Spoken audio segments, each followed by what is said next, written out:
Hey guys, Shot here with AR9ers. What I want to share with you today is a simple little thing I've added to my stock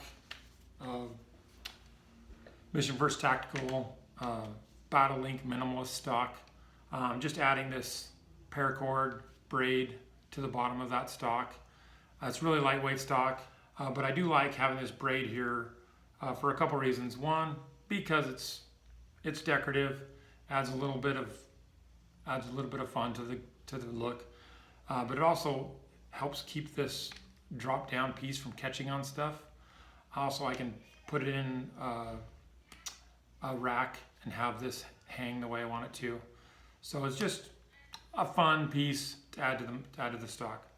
I'm just gonna go through this. This is basically just a paracord bracelet weave that begins and ends in the front and the back of the stock. So I'm going to go through adding this to another minimal stock I have today. So I'm setting up a PCC for my daughter, and we've added a little bit of fun decor to it. We've got this skull pattern, camo pattern, gun skin wrap on it. So what we're going to do here is just go ahead and add paracord wrap to this. So this is my 14-year-old daughter we're setting this up for.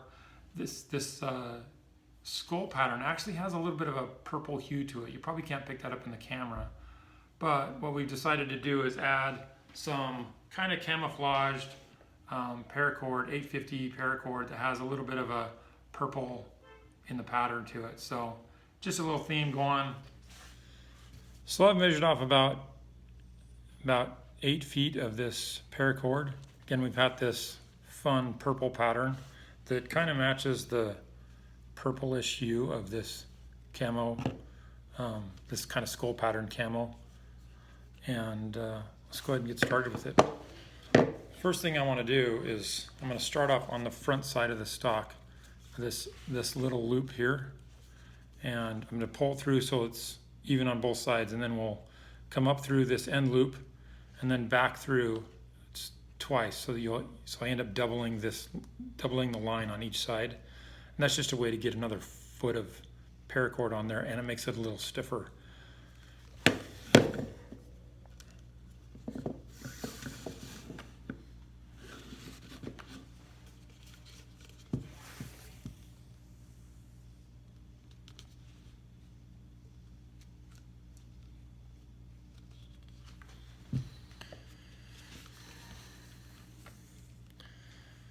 And I'm just going to take the ends and feed them each through here, go in the opposite direction.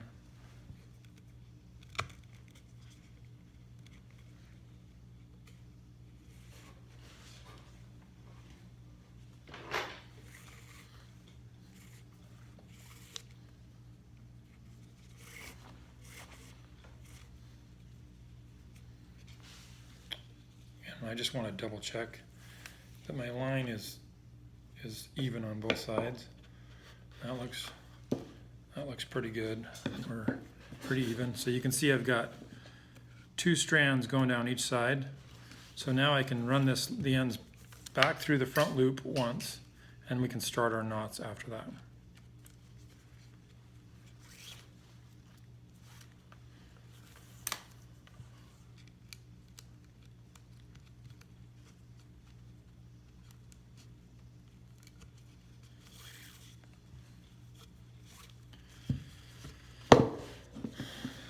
So here I want to pull this pretty much as tight as I can get it, so there's no slack, and I want to make sure that there's not really a twist in them either. Again, this probably doesn't really matter too much, but the tighter I can get those 2 lines at the beginning, the stiffer the whole knot pattern will be.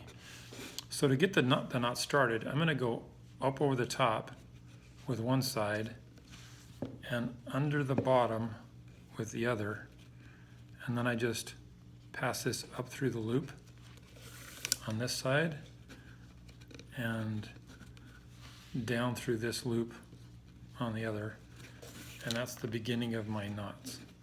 So that's the step one of that. And I just want to double check that these are pretty stiff, pretty even. So then there's the beginning of our pattern. And then again, it's just repeating the pattern. So if I came over the top, I'm going to go back over the top. If I came under the bottom, I'm going to go over that loop, back under the bottom, and then out through the loop. And there's the second knot in the pattern. And I'm just going to pull them as tight as I can and push them down as tight as I can.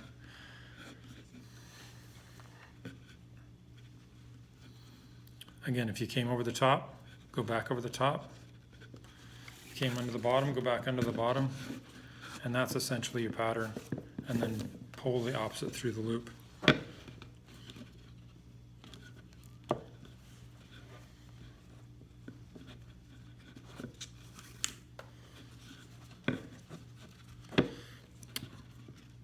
I actually find that this is easier to do if the stock is on the rifle. Just gives you something sturdy. Just check to see if it's loaded, of course, before you start that. And then you have something to kind of brace it while you're finishing your knots. But this isn't too bad, just having the stock loose like this as well.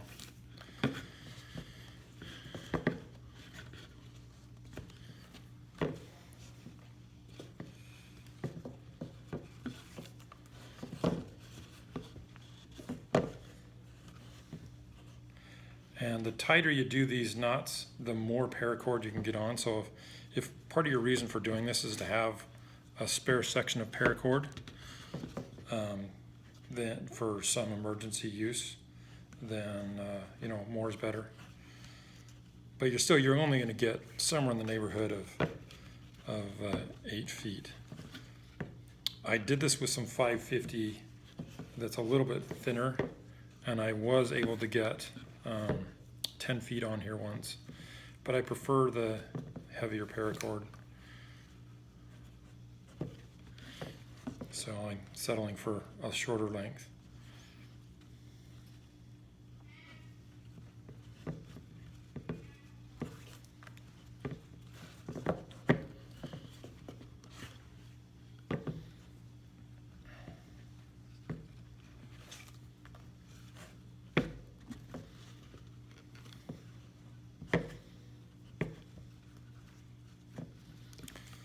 Of course, if you've got yours set up as an SBR or an AR pistol, you aren't going to even be thinking about this stock, but this is something you would do on an AR rifle that is not an SBR and not an AR pistol, which I think in the community is probably pretty rare. I think I'm an odd duck that way. Part of the reason I've gone with that is because I don't want to fuss with the SBR, and I don't really want a pistol brace. I want something I can shoulder without having to fuss with it. And that's partially because I'm 6'8" and I have long, lanky arms, and if it's really awkward trying to shoulder something really tight and close, and have a comfortable, you know, hold on the grip. That's really kind of a funny position. I don't know if there's any other tall shooters out there, but I prefer the longer weapon. It certainly has its disadvantages.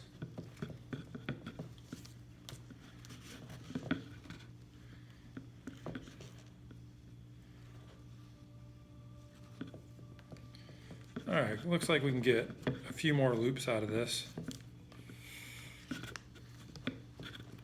You can see already that this is pretty stiff.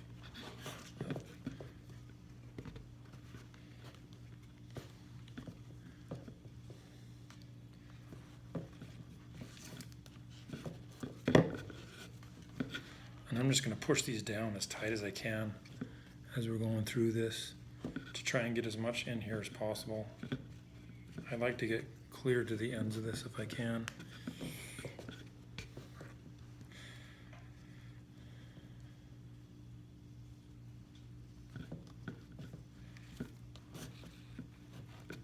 Looks like I've got a little unevenness on this.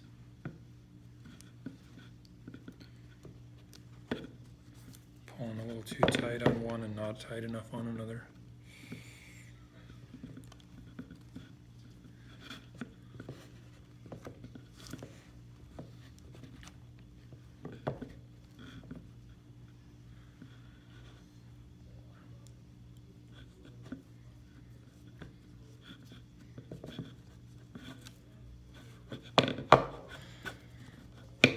Alright, let's see if we can get one last knot on here. I might be able to.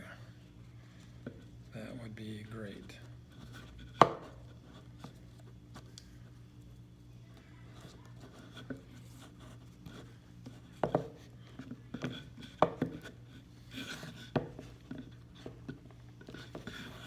Okay, so I've got to the end of this. Now all I need to do is cut these off about 1/4 inch from the end and just melt them off, and that'll stay really solid. And you can see we've got a really solid kind of support there. So it has actually some structural support to it, but if you're trying to catch stuff, you know, it's going to help keep that end from catching, and you know, gives you kind of a look you want. You can pick whichever color you want for your platform, and away we go. So we'll go ahead and get those ends melted off. So I'm going to cut these off at about 1/4 inch from the end.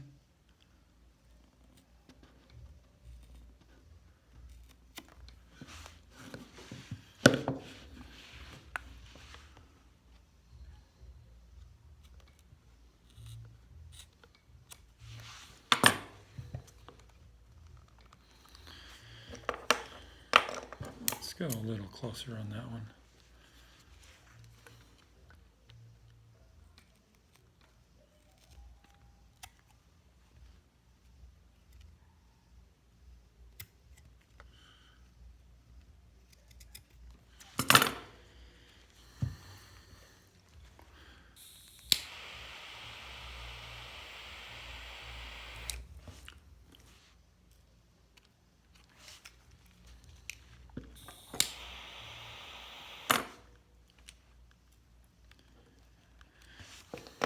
Yeah, so you can see that just kind of flattens off there, and on this side, and that holds pretty well. It's actually harder to get that undone than it looks. That'll stand up to just about anything. It's, you know, not going to cut your paracord in the first place. So fun little detail. And let's go ahead and stick it on the back of the rifle. Okay, so putting the stock on our completely unloaded Freedom Ordnance FX9. Here's our minimal stock with our new Paracord wrap.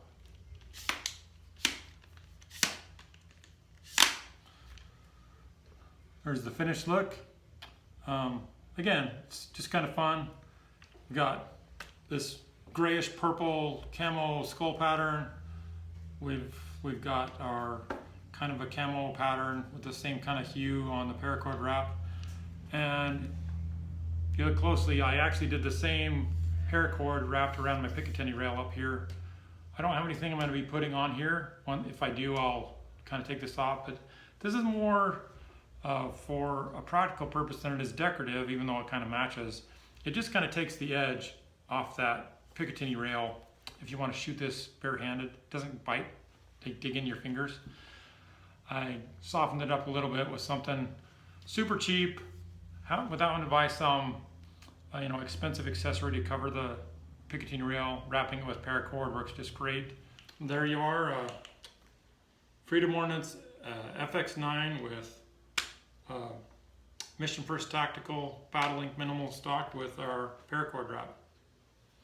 And thanks for watching, guys. I hope that was helpful, entertaining, roll your eyes at the ridiculousness of it, whatever. Appreciate you watching. Have a good one, guys.